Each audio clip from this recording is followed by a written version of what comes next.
बिजली दे वधे होए बिलां नूं लैके पंजाब सरकार दा वड्डा फैसला। मंत्री तरुणप्रीत सिंह सौंध बोले मीटर रीडर्स दी स्ट्राइक कारण 3 महीनों तो नहीं आ रहे से बिल। एवरेज बिलां जिन्हां दे भी ज्यादा आए ने उन्हां नूं मई ते जून महीने दी मिलेगी सबसिडी। डेरा मुखी राम रहीम नूं फिर मिली फरलो। 21 दिन दी फरलो ते जेल तो बाहर आया बाबा। इस साल तीजी बार जेल तो मिली छुट्टी। राम रहीम की पैरोल का जथरा ज्ञानी कुलदीप सिंह ने किया विरोध। बोले एक पासे तां पिकनिक वांग छड्डिया जा रहा, दूजे पासे 35 साल तो जेलों च बंद बंदी सिंघां नूं पैरोल भी नहीं। आप सुप्रीमो केजरीवाल का बीजेपी नूं चैलेंज किया। गुजरात ते पंजाब के स्कूलों का मीडिया की हाजरी च कर लवो मुआयना, झूठ फैला के ना करो बदनाम।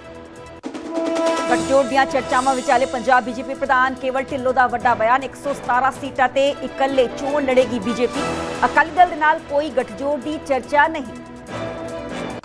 सत्येंद्र जैन की जमानत पिटीशन ते फैसला सुरक्षित। तो राउज एवन्यू कोर्ट च हुई सुनवाई। 3 सितंबर को फैसला सुना सकती है अदालत।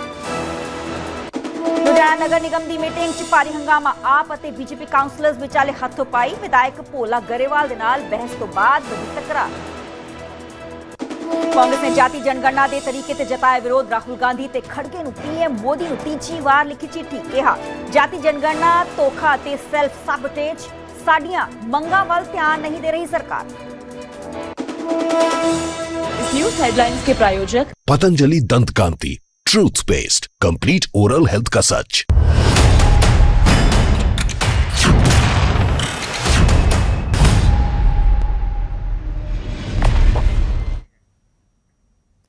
सत श्री अकाल जी, मैं हाँ सरबजोत कौर। न्यूज़ 18 पंजाब देख रहे सारे दर्शकों का स्वागत है। बुलेटिन की शुरुआत आम लोगों के नाल जुड़ी वड्डी खबर नाल करन जा रहे हैं। खबर जुड़ी हुई है बिजली बिलां नूं लैके, क्योंकि बिजली बिलां नूं लैके पंजाब सरकार ने एक वड्डा फैसला लिया है। ज्यादा बिल आया है तो घबराने की लोड़ बिल्कुल भी नहीं है, ये पंजाब सरकार कह रही है। मंत्री तरुणप्रीत सिंह सौंध कह रहे हैं, बिजली मंत्री तरुणप्रीत सिंह सौंध ने बयान दिता है कि 3 महीने तो लोगों को बिल नहीं आ रहा सी। मीटर रीडर्स की स्ट्राइक के करके परेशानी आई है। स्ट्राइक के करके एवरेज बिल जारी किए गए ने। 63,000 खपतकारां दे बिलां च कुछ प्रॉब्लम जरूर आई है ते हुण इस ते घबराने की कोई भी लोड़ नहीं है। एवरेज बिल पे किया जाएगा। 63,000 खपतकारां नूं नवे बिल जारी होणगे। नवे बिलां च मई ते जून महीने की सबसिडी भी मिलेगी।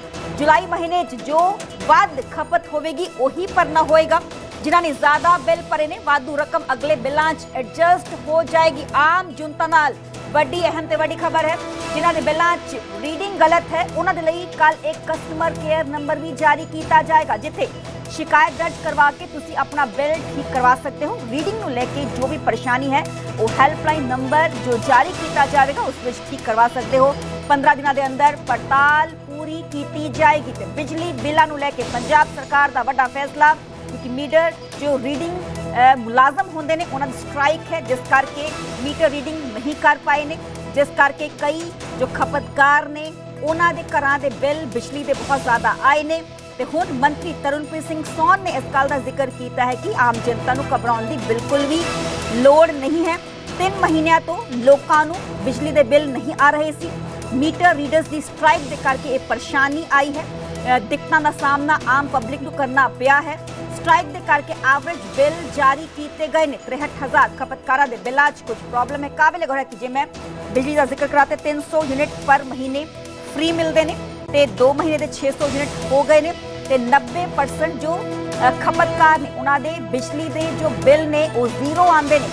पर हुण जिन्हां दे घरां दे बिजली के बिल आए ने ज़्यादा आए ने, इन्ना अनुमान उन्होंने नहीं सी। हालांकि ये शो कर रहे हैं कि बहुत ज़्यादा उन्होंने वालों बिजली की खपत की गई है। उन्होंने घबराने की बिल्कुल भी लोड़ नहीं है, क्योंकि सरकार का कहना है कि एवरेज बिल साडे वालों भेज दिए गए हैं। जे ज़्यादा वो बिल भेजे गए हैं तो अगले बिल्स उन्होंने एडजस्टमेंट कर दी जाएगी। तो आम जनता लई एक राहत है। सुनते हाँ कि मंत्री तरुणप्रीत सिंह सौंध ने की कहा।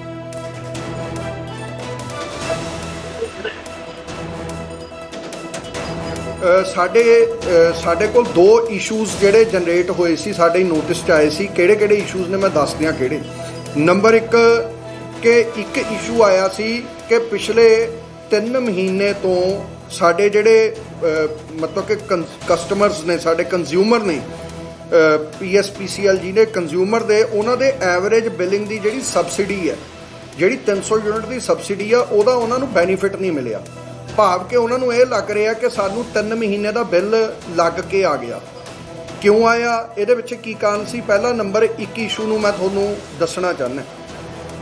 ਤੁਸੀਂ ਜਾਣਦੇ ਹੋ ਕਿ ਪਿਛਲੇ ਲੰਬੇ ਸਮੇਂ ਤੋਂ ਸਾਡੇ ਜਿਹੜੇ ਮੀਟਰ ਰੀਡਰ ਸੀ ਉਹ ਮਈ, ਜੂਨ ਤੇ ਜੁਲਾਈ ਮਹੀਨੇ 'ਚ ਸਟ੍ਰਾਈਕ ਤੇ ਚੱਲ ਰਹੇ ਸੀ, ਜਿਹਦੇ ਕਰਕੇ ਸਾਡੀ ਜਿਹੜੀ ਅਸੀਂ ਜਿਹੜਾ ਬਿੱਲ ਜਨਰੇਟ ਕਰਦੇ ਹਾਂ, ਸਾਡੇ ਕੋਲ ਬਿੱਲ ਜਨਰੇਟ ਕਰਨ ਦਾ ਇੱਕੋ ਇੱਕ ਸਿਸਟਮ ਸੀ ਉਸ ਦੌਰਾਨ ਕਿ ਅਸੀਂ ਲਾਸਟ ਈਅਰ ਦੇ ਜਿਹੜੇ ਐਵਰੇਜ ਬਿੱਲ ਆਏ ਹੁੰਦੇ ਨੇ, ਐਵਰੇਜ ਬਿੱਲ ਦੀ ਰੀਡਿੰਗ ਚੱਕ ਕੇ ਅਸੀਂ ਬਿੱਲ ਜਨਰੇਟ ਕਰਕੇ ਕਸਟਮਰ ਨੂੰ ਭੇਜਦੇ, ਜਿਹਦੇ ਤਹਿਤ ਜਦੋਂ ਅਸੀਂ ਲਾਸਟ ਈਅਰ ਦੇ ਐਵਰੇਜ ਬਿੱਲ ਚੱਕੇ ਤਾਂ ਉਸ ਐਵਰੇਜ ਬਿੱਲਾਂ ਦੇ ਹਿਸਾਬ ਨਾਲ ਜੇ 3 ਮਹੀਨੇ ਦਾ ਬਿੱਲ ਜਦੋਂ ਜਨਰੇਟ ਹੋਇਆ, ਮੈਂ ਇਹਦੀ ਐਗਜ਼ਾਮਪਲ ਦੇ ਕੇ ਸਮਝਾ ਦਿੰਦਾ। ਐਗਜ਼ਾਮਪਲ ਕਿਵੇਂ? ਮੰਨ ਲਓ ਮਈ ਮਹੀਨੇ 'ਚ ਕਿਸੇ ਦੀ ਕੰਜ਼ੰਪਸ਼ਨ ਹੋਈ 250 ਯੂਨਿਟ, 250 ਯੂਨਿਟ ਮਤਲਬ 300 ਤੋਂ ਘੱਟ ਸੀ, ਬਿੱਲ 0 ਆਉਣਾ ਚਾਹੀਦਾ ਸੀ। ਫਿਰ ਜੂਨ ਮਹੀਨੇ 'ਚ ਕੰਜ਼ੰਪਸ਼ਨ ਹੋਈ ਮੰਨ ਲਓ 250 ਯੂਨਿਟ, ਭਾਵ ਕਿ 300 ਯੂਨਿਟ ਤੋਂ ਘੱਟ ਸੀ, ਬਿੱਲ 0 ਆਉਣਾ ਚਾਹੀਦੀ, ਸਬਸਿਡੀ ਮਿਲਣੀ ਚਾਹੀਦੀ ਸੀ। ਮੰਨ ਲਓ ਉਸ ਤੋਂ ਅਗਲੇ ਮਹੀਨੇ ਜੁਲਾਈ ਮਹੀਨੇ 'ਚ ਕਿਸੇ ਨੇ ਕੰਜ਼ਿਊਮ ਕਰ ਲਿਆ 450 ਯੂਨਿਟ, ਵੱਧ ਯੂਜ਼ ਕਰ ਲਿਆ ਕਿਉਂਕਿ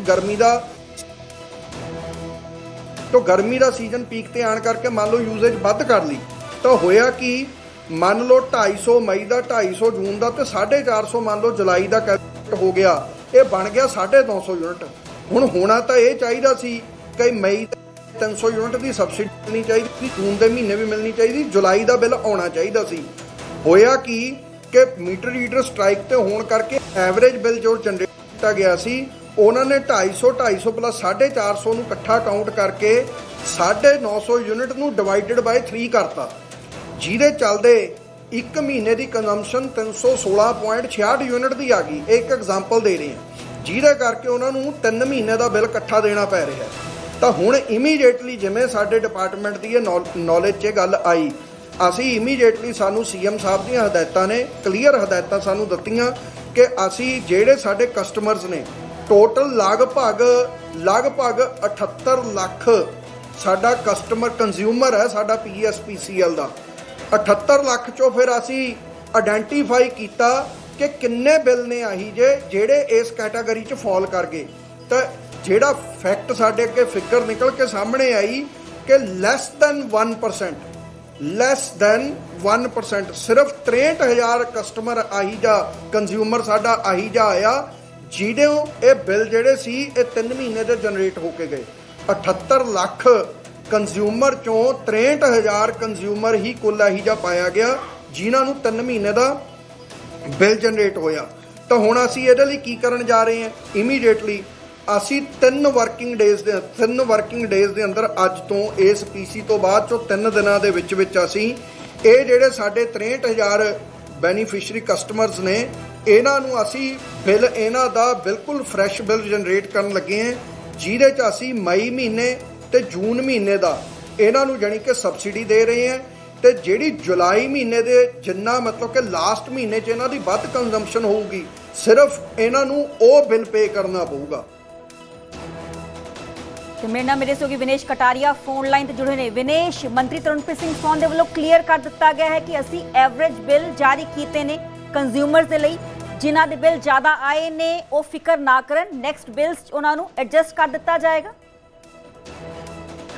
ਬਿਲਕੁਲ, ਦੇਖੋ ਸਰ, ਮੇਨ ਇਸ 'ਚ ਕੰਸਰਨ ਇਹ ਸੀਗਾ ਕਿ ਇਹ 3 ਮਹੀਨੇ ਜਿਹੜੇ ਮੀਟਰ ਰੀਡਰ ਸੀ ਉਹਨਾਂ ਦੀ ਸਟ੍ਰਾਈਕ ਚੱਲ ਰਹੀ ਸੀ, ਮਈ ਜੂਨ ਜੁਲਾਈ 3 ਮਹੀਨੇ ਸਟ੍ਰਾਈਕ ਚੱਲ ਰਹੀ ਸੀਗੀ। ਤੇ ਉਸ ਤੋਂ ਬਾਅਦ ਜਦੋਂ ਸਟ੍ਰਾਈਕ ਤੋਂ ਵਾਪਸ ਆਏ ਤੇ ਇੱਕ ਅੰਦਾਜ਼ੇ ਨਾਲ, ਜਿਸ ਤਰੀਕੇ ਕੀ ਮੰਤਰੀ ਜੀ ਨੇ ਐਗਜ਼ਾਮਪਲ ਦੇ ਕੇ ਦੱਸਿਆ ਕਿ ਇੱਕ ਅੰਦਾਜ਼ੇ ਨਾਲ ਹੋ ਗਿਆ ਵੀ 3 ਮਹੀਨੇ ਦਾ ਬਿੱਲ ਹੈ 900 ਯੂਨਿਟ ਸਮਥਿੰਗ ਪਲੱਸ ਐਡ ਕਰਤਾ ਤੇ ਉਹਨੂੰ ਜਦੋਂ ਡਿਵਾਈਡਡ ਬਾਈ 3 ਕੀਤਾ ਤਾਂ 300 ਤੋਂ ਉੱਪਰ ਯੂਨਿਟ ਬਣ ਗਏ, ਜਿਸ ਕਰਕੇ 300 ਯੂਨਿਟ ਫ੍ਰੀ ਹੋਣ ਤੋਂ ਬਾਅਦ ਉੱਪਰਲਾ ਜਿਹੜਾ ਬਿੱਲ ਹੈ ਉਹ ਕੰਜ਼ਿਊਮਰ ਨੂੰ ਪੇ ਕਰਨਾ ਪਿਆ। ਤਾਂ ਇਹ ਜਿਹੜਾ ਕੰਸਰਨ ਹੈ ਜਿਹੜਾ ਕੰਜ਼ਿਊਮਰ ਨੇ ਜਿਹੜਾ ਬਿਜਲੀ ਡਿਪਾਰਟਮੈਂਟ ਆ ਉਹਦੇ ਅੱਗੇ ਰੇਜ਼ ਕੀਤਾ, ਤਾਂ ਇਹ ਜਿਹੜੀ ਕਲੈਰੀਕਲ ਐਰਰ ਕਹਿ ਰਹੋ ਜਾਂ ਸਟ੍ਰਾਈਕ ਕਰਕੇ ਜਿਹੜੀ ਬਿੱਲ ਲੱਗ ਕੇ ਗਿਆ ਸੀਗਾ ਕੰਜ਼ਿਊਮਰ ਨੂੰ, ਉਹ ਫਿਰ ਜਿਹੜਾ ਡਿਪਾਰਟਮੈਂਟ ਆ ਉਹਨਾਂ ਨੇ ਇਸ ਚੀਜ਼ ਨੂੰ ਕਿਹਾ, ਆਪਦੇ ਨੋਟਿਸ ਵਿੱਚ ਲੈ ਕੇ ਆਏ, ਐਕਨੋਲੇਜ ਕੀਤਾ ਤੇ 63,000 ਦੇ ਕਰੀਬ ਜਿਹੜੇ ਉਪਭੋਗਤਾ ਸੀਗੇ ਜਿਨ੍ਹਾਂ ਨੂੰ ਇਸ ਟਾਈਪ ਦਾ ਬਿੱਲ ਜਾ ਰਿਹਾ ਸੀਗਾ ਤੇ ਉਹ ਸਾਰਾ ਬਿੱਲ ਹੈ ਜਿਹੜਾ ਉਹ ਵੇਵ ਆਫ ਕਰਨ ਜਾ ਰਹੀ ਹੈ ਸਰਕਾਰ। ਇਸ ਤੋਂ ਇਲਾਵਾ ਇੱਕ ਕੰਜ਼ਿਊਮਰ ਲਈ ਹੈਲਪਲਾਈਨ ਨੰਬਰ ਵੀ ਜਾਰੀ ਕਰ ਰਹੀ ਹੈ, ਕਿਉਂਕਿ ਉਹਨਾਂ ਨੇ ਜਿਸ ਤਰੀਕੇ ਨਾਲ ਦੱਸਿਆ ਵੀ 98% ਦੇ ਕਰੀਬ ਕੇਸਿਸ ਠੀਕ ਹੈ, 2% ਦੇ ਵਿੱਚ ਕੋਈ ਕਨਫਿਊਜ਼ਨ ਆਇਆ ਉਹ ਜਿਹੜੇ ਕਲੈਰੀਕਲ ਐਰਰ ਹੈਗੇ ਆ। ਇਸ ਕਰਕੇ ਕੱਲ ਇੱਕ ਕੰਜ਼ਿਊਮਰ ਲਈ ਹੈਲਪਲਾਈਨ ਨੰਬਰ ਜਾਰੀ ਕਰਨ ਜਾ ਰਹੇ ਆ, ਜਿਹੜਾ ਕੱਲ ਤੋਂ ਅਗਲੇ 15 ਦਿਨ ਤੱਕ ਇੰਪਲੀਮੈਂਟ ਰਹੂਗਾ। ਉਸ ਦੇ ਵਿੱਚ ਜਿਹੜੀਆਂ ਵੀ ਸ਼ਿਕਾਇਤਾਂ ਆਉਣਗੀਆਂ ਉਹਨਾਂ ਦਾ 15 ਦਿਨਾਂ ਦੇ ਵਿੱਚ ਨਿਪਟਾਰਾ ਕੀਤਾ ਜਾਊਗਾ ਤੇ ਜੇ ਕਿਸੇ ਦਾ ਬਿੱਲ ਕੋਈ ਵੀ ਘੱਟ ਵੱਧ ਹੋਊਗਾ ਉਹ ਸਾਰਾ ਜਿਹੜਾ ਵੇਵ ਆਫ ਕਰ ਦਿੱਤਾ ਜਾਊਗਾ। ਠੀਕ ਹੈ, ਚਲੋ ਬਹੁਤ ਬਹੁਤ ਸ਼ੁਕਰੀਆ ਵਿਨੇਸ਼ ਸਾਨੂੰ ਪੂਰੀ ਜਾਣਕਾਰੀ ਦੇਣ ਲਈ। ਤੇ ਮੰਤਰੀ ਤਰਨਪ੍ਰੀਤ ਸਿੰਘ ਸੌਨ ਨੇ ਖੁਦ ਇਹ ਜਾਣਕਾਰੀ ਸਾਂਝੀ ਕੀਤੀ ਹੈ। ਇੱਕ ਹੈਲਪਲਾਈਨ ਨੰਬਰ ਵੀ ਜਾਰੀ ਕੀਤਾ ਜਾਏਗਾ ਜਿਨ੍ਹਾਂ ਕੰਜ਼ਿਊਮਰਸ ਦੇ ਖਪਤਕਾਰਾਂ ਦੇ ਵੱਧ ਬਿੱਲ ਆਏ ਨੇ ਤੇ ਉਸ ਕੰਜ਼ਿਊਮਰ ਹੈਲਪਲਾਈਨ ਨੰਬਰ ਤੇ ਤੁਸੀਂ ਫੋਨ ਕਾਲ ਕਰ ਸਕਦੇ ਹੋ, ਆਪਣੀ ਕੁਐਰੀ ਉੱਥੇ ਪੁੱਛ ਸਕਦੇ ਹੋ, ਆਪਣੀ ਸ਼ਿਕਾਇਤ ਉੱਥੇ ਦਰਜ ਕਰਵਾ ਸਕਦੇ ਹੋ ਤੇ 15 ਦਿਨਾਂ ਦੇ ਅੰਦਰ ਅੰਦਰ ਹੀ ਤੁਹਾਡੀ ਜੋ ਸ਼ਿਕਾਇਤ ਹੈ ਉਸ ਦਾ ਨਿਪਟਾਰਾ ਕਰ ਦਿੱਤਾ ਜਾਏ।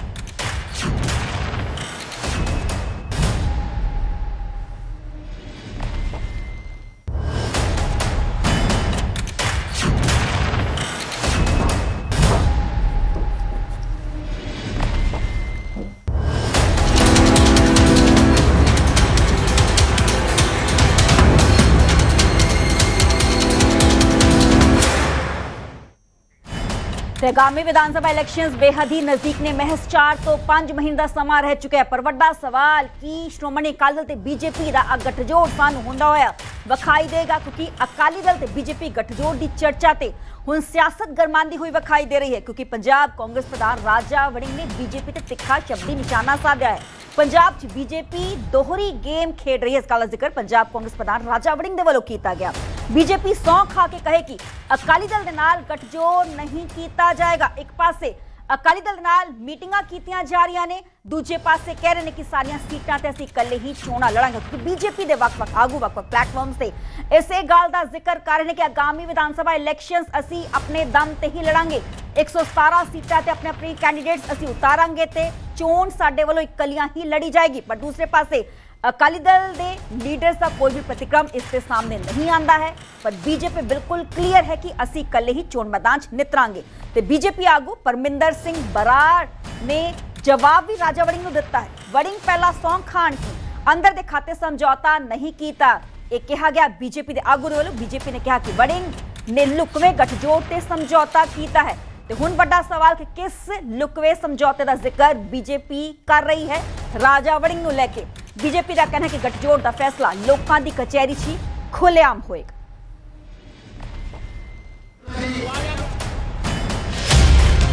पंजाब च भाजपा दोहरी गेम खेड रही है, running with the hare and hunting with the hounds. Bhajpa नूं सौं चुक के यह कहना चाहिए है कि वह पंजाब च अकालियां नाल गठजोड़ नहीं करेगी। एक पासे भाजपा ते अकाली आगू गठजोड़ लई मीटिंगां कर रहे ने, दूजे पासे भाजपा के सीनियर आगू 117 सीटां ते चोण लड़न दा दावा कर रहे ने। बीजेपी नूं तां इन्हां विचों बहुतियां सीटां लई उम्मीदवार भी नहीं लभणे। ये दो बेड़ियां ते पैर रखण दी क्लासिक मिसाल है। मकसद सिर्फ भाजपा के वर्करां अते काडर नूं गुमराह करना है तां जो पार्टी छड्ड के ना जाण। राजा वड़िंग पहला खुद सौ खाए कि उसने अंदर खाते समझौता नहीं किया, जो सारा पंजाब उसकी अपनी पार्टी कहती है। साडा गठजोड़ होना है या नहीं, इसका फैसला तो लोगों की कचहरी च खुलेआम होएगा। भाजपा तुहाडे आंग लुकवे गठजोड़ ते समझौते नहीं करती। खरगोश किहड़ी शिकारी कुत्ते अगे भज रहा है, सारा पंजाब जानता है। खरगोश नूं बस बाडियां करके पिंजरे विच डक्के जाण दा डर सता रहा है। जिन्हां दे अपने घरां च कुर्सी करके कलेश ना मुक रहे होण, ਉਹ ਲੋਕਾਂ ਨੂੰ ਨਸੀਹਤਾਂ ਦੇਣ ਦੇ ਹੱਕਦਾਰ ਨਹੀਂ ਹਨ। ਵੜਿੰਗ ਪਹਿਲਾਂ ਆਪਣੇ ਪਾਰਟੀ ਅਤੇ ਵੱਡੇ ਲੀਡਰ ਨਾਲ ਗੱਠਜੋੜ ਕਰ ਲੈਣ, ਜਿਨ੍ਹਾਂ ਦਾ ਹਰ ਪ੍ਰੋਗਰਾਮ ਦੇ ਵਿੱਚ ਪਾਰਟੀ ਆਗੂਆਂ ਵੱਲੋਂ ਵਿਰੋਧ ਹੁੰਦਾ ਹੈ। ਜਿਸ ਸੂਬਾ ਪ੍ਰਧਾਨ ਦੀ ਆਪਣੀ ਪਾਰਟੀ ਖੁੱਲ੍ਹੇਆਮ ਕਹਿੰਦੀ ਹੋਏ ਕਿ ਸਾਡਾ ਪ੍ਰਧਾਨ ਅੰਦਰ ਖਾਤੇ ਸਮਝੌਤੇ ਕਰੀ ਫਿਰਦਾ ਹੈ, ਉਹਨੂੰ ਭਾਜਪਾ ਦੀ ਫਿਕਰ ਕਰਨ ਦੀ ਲੋੜ ਨਹੀਂ ਹੈ। इस विषय पर असीं गलबात करांगे, चर्चा करांगे। साडे नाल मेहमान जुड़ चुके हैं, प्रितपाल सिंह बलेवाल जुड़े ने, बीजेपी के आगू ने। सर स्वागत है तुहाडा न्यूज़ 18 पंजाब ते साडे नाल कांग्रेस पार्टी तो जुड़े ने अर्शप्रीत खड़ियाल जी, तुहाडा भी न्यूज़ 18 ते बहुत बहुत स्वागत है। बलेवाल जी, मेरा सवाल पहला तुहाडे तो, पंजाब कांग्रेस प्रधान राजा वड़िंग कह रहे हैं कि अंदर ही अंदर तुसीं खिचड़ी बना रहे हो, सौं खा के कहो कि तुसीं अकाली दल दे नाल गठजोड़ नहीं कर रहे। कमाल हो गई जी। ਕਹਿੰਦੇ ਜਿਹਨੂੰ ਆਪਦੀ ਪਾਰਟੀ ਦੇ ਲੀਡਰ ਇਹ ਕਹਿੰਦੇ ਹੋਣ ਕਿ ਇਹ ਕੰਪਰੋਮਾਈਜ਼ ਪ੍ਰਧਾਨ ਹੈ ਸਾਡਾ, ਉਹ ਸਾਨੂੰ ਕਹਿੰਦਾ ਕਿ ਤੁਸੀਂ ਸੌਂ ਖਾਓ। ਅਸੀਂ ਤਾਂ ਸ਼ਰੇਆਮ ਸਾਰੇ ਮੰਚਾਂ 'ਚੋਂ ਕਹਿੰਦੇ ਕਿ ਸਾਡਾ ਸਮਝੌਤਾ ਨਹੀਂ ਹੋ ਰਿਹਾ ਜੀ, 117 ਸੀਟਾਂ ਦੇ ਉੱਪਰ ਲੜਨ ਜਾ ਰਹੇ ਆ।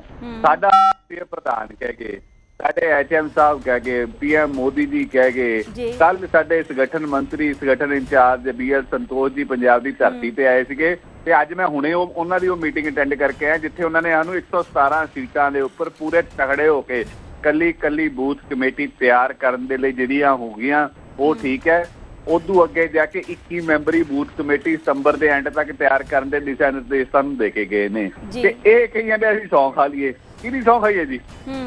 ਸੌਂ ਖਾਣ ਵਾਲਾ ਬੰਦਾ ਇਹਦਾ ਸੌਂ ਖਾ ਕੇ ਭੱਜ ਗਏ। बीजेपी क्लीयर है, वक्फ आगू कह रहे हैं कि 117 सीटा ਦੀ ਇਲੈਕਸ਼ਨ ਲੜਾਂਗੇ, ਪਰ ਅਕਾਲੀ ਦਲ ਦੇ ਵੱਲੋਂ ਕਲੀਅਰ ਜਵਾਬ ਨਹੀਂ ਆਂਦਾ, ਗੋਲਮੋਲ ਜਵਾਬ ਦਿੰਦੇ ਨੇ। ਇਹ ਕਿਉਂ? ਮੈਂ ਆਪਦੀ ਸਰਬਜੋਤ ਮੈਂ ਆਪਦੀ ਪਾਰਟੀ ਦੀ ਗੱਲ ਕਰ ਸਕਦਾ, ਮੈਂ ਕਿਸੇ ਹੋਰ ਪਾਰਟੀ ਦੀ ਗੱਲ ਕੋਈ ਨਹੀਂ ਕਰ ਪਾਉਂਗਾ। ਨਾ ਮੈਂ ਅਕਾਲੀ ਦਲ ਦੇ ਨਾਲ ਮੇਰਾ ਕੋਈ ਸੰਬੰਧ ਹੈ, ਨਾ ਮੈਂ ਉਹਨਾਂ ਦੀ ਗੱਲ ਦਾ ਕੋਈ ਜਵਾਬ ਦੇ ਸਕਦਾ। ਮੈਂ ਆਪਦੀ ਪਾਰਟੀ ਦੀ ਜਿਹੜੀ ਟੌਪ 4 ਮੇਨ ਪਿਲਰਸ ਨੇ ਸਾਡੀ ਪਾਰਟੀ ਦੇ, ਉਹ ਪ੍ਰਧਾਨ ਮੰਤਰੀ ਮੋਦੀ ਜੀ, HM ਸਾਹਿਬ ਅਮਿਤ ਸ਼ਾਹ ਜੀ, ਸਾਡੇ ਰਾਸ਼ਟਰੀ ਪ੍ਰਧਾਨ ਨਿਤਿਨ ਨਵੀਨ ਜੀ ਤੇ BL ਸੰਤੋਸ਼ ਸਾਡੇ ਜਨਰਲ ਸੈਕਟਰੀ ਆਰਗੇਨਾਈਜੇਸ਼ਨ, ਇਹ 4 ਥੰਮ ਨੇ ਸਾਡੀ ਪਾਰਟੀ ਦੇ। ਇਹ ਸਿਸਟਮ ਨੂੰ ਪ੍ਰੋਪਰਲੀ ਥੱਲੇ ਤੱਕ ਲੈ ਕੇ ਜਾਂਦੇ ਨੇ। ਪਾਰਟੀ ਦੀ ਸਿਸਟਮ ਇਸ ਹਿਸਾਬ ਨਾਲ ਚੱਲਦੀ ਹੈ ਸਾਡੇ। ਇਹ ਚਾਰੋਂ ਜਾਣੇ ਕਹਿ ਚੁੱਕੇ ਨੇ। ਹੁਣ ਰਾਜਾ ਵੜਿੰਗ ਨੇ ਜਿਹੜੀ ਸੌਂਪ ਉਹਦਾ ਭੇਦ ਗੁਪਤ ਰੱਖਣ ਦੀ ਖਾਧੀ ਸੀ, ਨਾ ਖਾਊਂਗਾ ਨਾ ਖਾਣੇ ਦੂੰਗਾ, ਉਹਦੀਆਂ ਫਾਈਲਾਂ ਚੱਕ ਕੇ ਜਦੋਂ ਮੁੱਖ ਮੰਤਰੀ ਐਲਾਨ ਕਰ ਦਿੰਦਾ ਵੇਖ ਬੱਸਾਂ ਦੀਆਂ ਬੋਡੀਆਂ ਖੋਲਾ ਰਹੇ, ਇਹ ਪਤਾ ਨਹੀਂ ਕਿੱਥੇ ਜਾ ਕੇ ਵੜ ਜਾਂਦਾ। ਉਹ ਸਹੁੰ ਤਾਂ ਰੱਖੀ ਨਹੀਂ ਗਈ ਪੱਟੂ ਤੋਂ, ਤੇ ਗੱਲਾਂ ਸਾਨੂੰ ਸਹੁੰ ਖਾਣ ਦੀ ਕਰਦੇ ਨੇ। ਜਵਾਬ ਲੈਣੇ ਖੜਿਆਲ ਜੀ ਸਾਡੇ ਨਾਲ ਜੁੜੇ ਹੋਏ ਨੇ। ਖੜਿਆਲ ਜੀ, ਰਾਜਾ ਵੜਿੰਗ ਦੇ ਵੱਲੋਂ ਕਿਹੜਾ ਲੁਕਵਾਂ ਸਮਝੌਤਾ ਕੀਤਾ ਗਿਆ? ਬੀਜੇਪੀ ਇਹ ਸਵਾਲ ਪੁੱਛ ਰਹੀ ਕਿ ਪਹਿਲਾਂ ਇਸ ਸਵਾਲ ਦਾ ਜਵਾਬ ਸਾਨੂੰ ਦਿਓ। ਉਹ ਬੀਜੇਪੀ ਦੀ ਬੁਖਲਾਹਟ ਹੈ ਤੇ ਘਬਰਾਹਟ ਹੈ। ਜਿਹੜੇ ਪ੍ਰਧਾਨ ਰਾਜਾ ਵੜਿੰਗ ਸਾਹਿਬ ਨੇ ਸਭ ਤੋਂ ਵੱਧ ਧਰਨੇ ਲਾਏ ਆਮ ਆਦਮੀ ਪਾਰਟੀ ਦੀ ਸੂਬਾ ਸਰਕਾਰ ਦੇ ਖਿਲਾਫ, ਬੀਜੇਪੀ ਦੀ ਕੇਂਦਰ ਸਰਕਾਰ ਦੇ ਖਿਲਾਫ 220 ਤੋਂ ਵੱਧ ਧਰਨੇ ਲਾਏ ਹੈ ਕਾਂਗਰਸ ਪਾਰਟੀ ਨੇ। ਇਹ ਪ੍ਰਤੱਖ ਨੂੰ ਪ੍ਰਮਾਣ ਦੀ ਜ਼ਰੂਰਤ ਨਹੀਂ ਹੁੰਦੀ। ਨੰਬਰ 2, ਉਹਨਾਂ ਦੀ ਪ੍ਰਧਾਨਗੀ ਹੇਠ ਕਾਂਗਰਸ ਪਾਰਟੀ 7+1 ਸੀਟਾਂ ਤੇ ਜਿੱਤ ਹਾਸਲ ਕਰਕੇ ਆਈ ਹੈ ਲੋਕ ਸਭਾ ਇਲੈਕਸ਼ਨ 'ਚ। ਦੇਸ਼ ਦਾ ਸਭ ਤੋਂ ਵੱਡਾ ਇਲੈਕਸ਼ਨ ਜਿਸ 'ਚ ਬੀਜੇਪੀ ਸੀ 0। ਨੰਬਰ 3, ਮੈਂ ਇਹਨਾਂ ਨੂੰ ਕਹਿਣਾ ਚਾਹੁੰਦਾ ਹੈ, ਤੁਹਾਡੇ ਜਿਹੜੇ ਪ੍ਰਧਾਨ ਨੇ ਕਹਿੰਦੇ ਸੀ ਨਜ਼ਰੀਆ ਬਦਲੋ ਨਜ਼ਾਰਾ ਬਦਲ ਜੂ, ਤੁਸੀਂ ਪ੍ਰਧਾਨ ਬਦਲਤਾ। ਜਾਖੜ ਸਾਹਿਬ ਨੂੰ ਹਟਾ ਕੇ ਕੇਵਲ ਢਿੱਲੋਂ ਸਾਹਿਬ ਨੂੰ ਲਾਤਾ, ਤੇ ਕੇਵਲ ਢਿੱਲੋਂ ਸਾਹਿਬ ਨੂੰ ਰਿਜੈਕਟ ਤੁਹਾਡੇ ਕੈਪਟਨ ਸਾਹਿਬ ਨੇ ਕਰਤਾ ਸੀ। ਪਰ ਜਦੋਂ ਗੱਲ ਹੁੰਦੀ ਹੈ ਗੱਠਜੋੜ ਦੀ ਨਾ ਸਰਬਜੋਤ ਜੀ, ਇਹਨਾਂ ਦੇ ਜਾਖੜ ਸਾਹਿਬ ਕਹਿੰਦੇ ਸੀ ਗੱਠਜੋੜ ਹੋਣਾ ਚਾਹੀਦਾ ਹੈ, ਕਮਿਊਨਲ ਹਾਰਮਨੀ ਲਈ ਬੜਾ ਜ਼ਰੂਰੀ ਹੈ ਪੰਜਾਬ ਦੀ। ਇਹਨਾਂ ਦੇ ਫੇਵਰੇਟ ਕੈਪਟਨ ਸਾਹਿਬ ਉਹ ਕਹਿੰਦੇ ਗੱਠਜੋੜ ਹੋਣਾ ਚਾਹੀਦਾ ਹੈ। ਨਿਤਿਨ ਨਵੀਨ ਸਾਹਿਬ ਕਹਿੰਦੇ ਇਹਨਾਂ ਦੇ ਪ੍ਰਧਾਨ ਵੀ 6 ਮਹੀਨੇ, ਉਹਨਾਂ ਨੇ ਨਾ 5-6 ਮਹੀਨੇ ਪਹਿਲਾਂ ਕਿਹਾ ਸੀਗਾ ਵੀ ਇੱਕ ਵਾਰੀ ਤੁਸੀਂ ਤਿਆਰੀ ਕਰੋ, 6 ਮਹੀਨਿਆਂ ਬਾਅਦ ਆਪਾਂ ਰੀਕਨਸੀਡਰ ਕਰਾਂਗੇ ਵੈਦਰ ਗੱਠਜੋੜ ਕਰਨਾ ਚਾਹੀਦਾ ਹੈ ਕਿ ਨਹੀਂ ਕਰਨਾ ਚਾਹੀਦਾ ਇਸ ਸੀਰੀ ਦੇ ਨਾਲ। ਤੇ ਉਦੋਂ ਬਾਅਦ ਕੈਪਟਨ ਸਾਹਿਬ ਦਾ ਇੱਕ ਇੰਟਰਵਿਊ ਹੈ, ਜੇ ਕਹਿ ਦੇਣਗੇ, ਜੇ ਨਹੀਂ ਸੁਣਿਆ ਇਹਨਾਂ ਨੇ ਤਾਂ ਮੈਂ ਇੱਥੇ ਚਲਾ ਦੂੰਗਾ। ਕੈਪਟਨ ਸਾਹਿਬ ਕਹਿੰਦੇ ਲੋਕ ਸਭਾ ਇਲੈਕਸ਼ਨ ਤੋਂ ਪਹਿਲਾਂ ਮੇਰੀ ਬਾਦਲ ਸਾਹਿਬ ਨਾਲ ਗੱਲ ਹੋਈ ਸੀਗੀ ਸੀਟ ਸ਼ੇਅਰਿੰਗ ਨੂੰ ਲੈ ਕੇ, ਲੇਕਿਨ ਅਲਾਇੰਸ ਤਾਂ ਨਹੀਂ ਸਿਰੇ ਚੜ ਸਕਿਆ ਸੀਗਾ ਕਿਉਂਕਿ ਜਿੰਨੀਆਂ ਸੀਟਾਂ ਅਸੀਂ ਦੇ ਰਹੇ ਸੀਗੇ ਜਾਂ ਜੋ ਜਿੱਥੇ ਗਣਿਤ ਬੈਠ ਰਿਹਾ ਸੀਗਾ ਉਹ ਫਿੱਟ ਨਹੀਂ ਆਇਆ ਦੋਵੇਂ ਪਾਰਟੀਆਂ ਦੇ। ਦੋਵੇਂ ਚਾਹੁੰਦੇ ਸੀਗੇ ਕਿ ਡਬਲ ਇੰਜਨ ਦਾ ਮੋਰਲਾ ਇੰਜਨ ਅਸੀਂ ਬਣ ਜਾਈਏ। ਹੁਣ ਮੈਂ ਇਹਨਾਂ ਨੂੰ ਬੇਨਤੀ ਕਰਨਾ ਚਾਹੁੰਦਾ, ਉਧਰੋਂ SAD ਮਜੀਠੀਆ ਸਾਹਿਬ ਦੇ ਬਿਆਨ ਸੁਣ ਲਓ, ਹਰਸਿਮਰਤ ਬਾਦਲ ਜੀ ਦੇ ਬਿਆਨ ਸੁਣ ਲਓ। ਮਜੀਠੀਆ ਸਾਹਿਬ ਤੇ ਹਰਸਿਮਰਤ ਬਾਦਲ ਜੀ ਕਹਿ ਰਹੇ ਹੈ ਗੱਠਜੋੜ ਹੋਣਾ ਚਾਹੀਦਾ ਹੈ, ਪੰਜਾਬ ਦੇ ਲੋਕ ਮੰਗ ਕਰ ਰਹੇ ਹੈ। ਇਹ ਗੱਠਜੋੜ ਦੇ ਹੱਕ ਦੇ ਵਿੱਚ ਬੈਕ ਟੂ ਬੈਕ ਬਿਆਨ ਦੇ ਰਹੇ ਹੈ। ਬਾਦਲ ਸਾਹਿਬ ਤੇ ਮੋਦੀ ਸਾਹਿਬ ਦੀ ਮੀਟਿੰਗ ਹੋਈ ਹੈ ਤੇ ਮੈਂ ਹੁਣ ਇਹਨੂੰ ਇਹ ਕਹਿਣਾ ਚਾਹੁੰਦਾ, ਅੱਛਾ ਮਲੂਕਾ ਸਾਹਿਬ ਨੇ ਵੀ ਗੱਠਜੋੜ ਦੇ ਹੱਕ ਦੀ ਗੱਲ ਕੀਤੀ ਸੀਗੀ। ਹੁਣ BJP ਤੇ SAD ਨੂੰ ਪਤਾ ਹੈ ਵੀ ਰੌਲਾ ਸਿਰਫ ਇਸ ਚੀਜ਼ ਦਾ ਰਹਿ ਗਿਆ ਵੀ ਜ਼ਿਆਦੇ ਸੀਟਾਂ ਕਿਹਨੂੰ ਮਿਲਣਗੀਆਂ, ਘੱਟ ਕਿਹਨੂੰ ਮਿਲਣਗੀਆਂ, ਡਬਲ ਇੰਜਨ ਦਾ ਮੂਰਲਾ ਇੰਜਨ ਕੌਣ ਬਣੂ, ਪਿਛਲਾ ਇੰਜਨ ਕੌਣ ਬਣੂ। ਬੇਸਿਕ ਰੌਲਾ ਜਿਹੜਾ ਇਸ ਚੀਜ਼ ਦਾ ਹੈ, ਤਾਂ ਕਰਕੇ ਗੱਠਜੋੜ ਸਿਰੇ ਨਹੀਂ ਚੜ ਪਾ ਰਿਹਾ। ਲੇਕਿਨ ਮੈਂ ਇਹਨਾਂ ਨੂੰ ਕਹਿਣਾ ਚਾਹੁੰਦਾ ਜੇ ਗੱਠਜੋੜ ਨਹੀਂ ਹੋਣਾ ਮਹਿਮਾਨਾਂ ਸਾਡੇ ਨਾਲ ਜੁੜੇ ਗੱਲਬਾਤ ਕੀਤੀ, ਕਿਉਂਕਿ BJP ਇਸ ਗੱਲ ਦਾ ਜ਼ਿਕਰ ਕਰ ਰਹੀ ਹੈ ਕਿ ਅਸੀਂ ਇਕੱਲੇ ਹੀ ਆਪਣੇ ਦਮ ਤੇ ਇਲੈਕਸ਼ਨ ਲੜਾਂਗੇ, ਪਰ ਕਾਂਗਰਸ ਪਾਰਟੀ ਨੇ ਇਸ ਗੱਲ ਦਾ ਜ਼ਿਕਰ ਕੀਤਾ ਹੈ ਕਿ ਅਲਾਇੰਸ ਲਗਭਗ ਤय ਹੋ ਚੁੱਕਿਆ ਹੈ। ਬਸ ਸੀਟ ਸ਼ੇਅਰਿੰਗ ਨੂੰ ਲੈ ਕੇ ਹੀ ਜੋ ਪੇਚ ਹੈ ਅੜਿਆ ਹੋਇਆ ਹੈ। ਕਿ ਕਾਂਗਰਸ ਇਹ ਕਹਿ ਰਹੀ ਕਿ ਆਉਣ ਵਾਲੇ ਦਿਨਾਂ 'ਚ ਦੋਨੋਂ ਪਾਰਟੀਆਂ ਸਾਨੂੰ ਅਲਾਇੰਸ ਕਰਦੀਆਂ ਹੋਈਆਂ ਆਗਾਮੀ ਵਿਧਾਨ ਸਭਾ 'ਚ ਇਕੱਠੀਆਂ ਨਿਤਰਦੀਆਂ ਹੋਈਆਂ ਦਿਖਾਈ ਦੇਣਗੀਆਂ।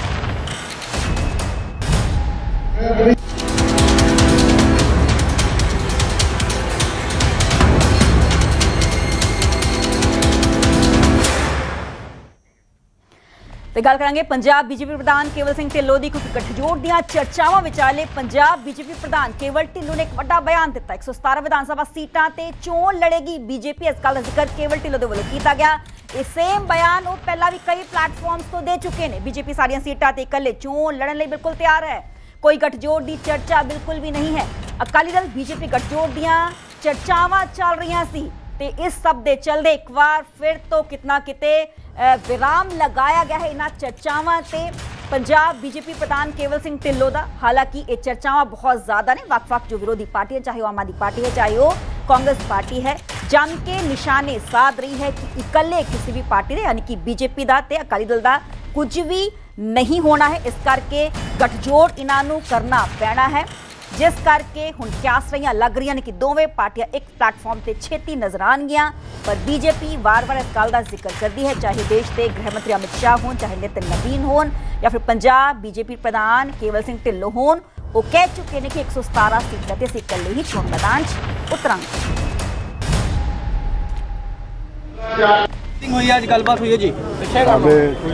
महामंत्री संगठन श्री BL संतोष जी आए ने, वो अपना पूरा सानू मार्गदर्शन दे के गए ने। 2027 ਦੇ ਇਲੈਕਸ਼ਨ ਆ ਰਹੀਆਂ ਨੇ, ਭਾਰਤੀ ਜਨਤਾ ਪਾਰਟੀ ਪੂਰੇ ਤਰੀਕੇ ਨਾਲ ਤਿਆਰ ਹੈ। 117 ਸੀਟਾਂ ਤੇ ਅਸੀਂ ਖੁਦ ਆਪਣੇ ਡਾਇਰੈਕਟ ਲੜਾਂਗੇ। ਸਰ ਕੋਈ ਗੱਠਜੋੜ ਦੀ ਚਰਚਾ ਕਿਉਂ ਨਹੀਂ ਹੋ ਪਾ ਰਹੀ ਹੈ? ਕੋਈ ਗੱਠਜੋੜ ਦੀ ਚਰਚਾ ਨਹੀਂ, 117 ਸੀਟਾਂ ਤੇ ਭਾਰਤੀ ਜਨਤਾ ਪਾਰਟੀ।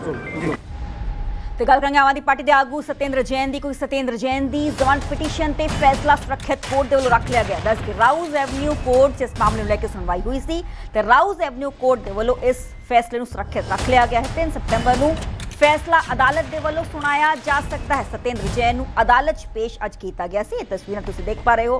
जल बोर्ड टेंडर मामले गिरफ्तार किए गए ने कुछ दिन पहला सत्येंद्र जैन, हालांकि उन्होंने जुडिशियल कस्टडी च भेज दिता गया सी, पुछ पड़ताल की गई सी। अज राउज एवेन्यू कोर्ट इस पूरे मामले को लेकर सुनवाई हुई। आम आदमी पार्टी बार बार इस गल का जिक्र कर रही है कि पोलिटिकल वेंडर के तहत यह पूरी कार्रवाई की जा रही है, पर दूसरे पासे बीजेपी बार बार इस गल का जिक्र करती है कि भ्रष्टाचार के खिलाफ साडी सरकार दे वालों एक्शन लिया जा रहा है। तो साबका मंत्री ने दिल्ली के उन्होंने खिलाफ ये शिकंजा कसिया गया, गिरफ्तारी हुई। गिरफ्तारी तो बाद कोर्ट पेश किया गया, तो अज मुड़ तो कोर्ट पेश किया गया सी, ते उन्होंने जमानत लेके कितना किते ये जो फैसला है दिल्ली की राउज एवेन्यू कोर्ट के वालों सुरक्षित रख लिया गया।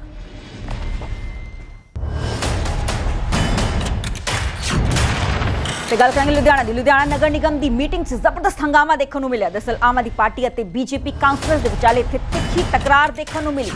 आपस हथोपाई हो गए काउंसलर्स। विधायक भोला गरेवाल दे नाल बहस तो बाद ये तकरार वधी। मौके की तस्वीरें तुसीं देख पा रहे हो। पुलिस के दखल तो बाद माहौल शांत करवाया गया है। आम आदमी पार्टी और बीजेपी के काउंसलर्स ने ये तस्वीरें भिड़ते हुए नजर आए, उलझते हुए नजर आए। जबरदस्त हंगामा दूसरे पासे पुलिस मौके पर नजर आ रही है। पुलिस ने विच पै के इस पूरे मामले को शांत करवाया।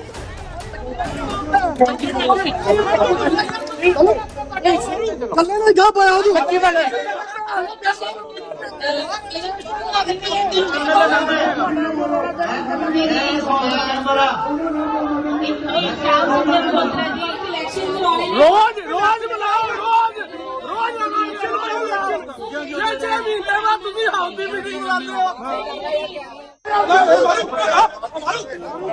लड़ो ना, लड़ो ओ ब्रदर, लड़ो ना।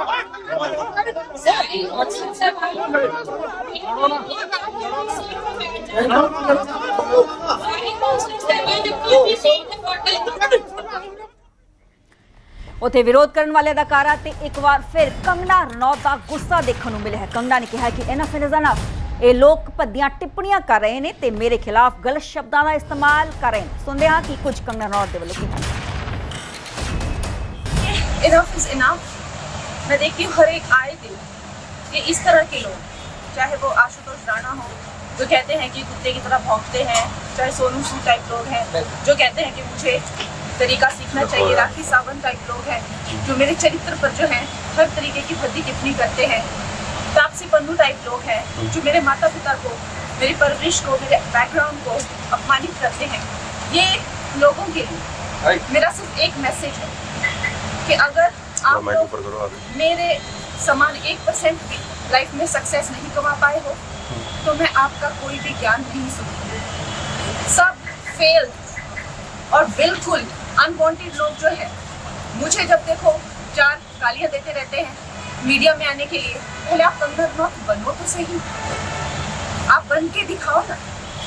लेकिन आप लोगों की मैं बिल्कुल कोई भी सलाह मशवरा नहीं सुनूंगी। कोई कुत्ता कह रहा है, कोई माता पिता को गाली दे रहा है, कोई कहता है टांग उठाती है, मैं ये भद्दी टिप्पणियां नहीं सुनूंगी। ये भूखे नंगे लोग मुझ पे लैच ऑन नहीं हो सकते हैं।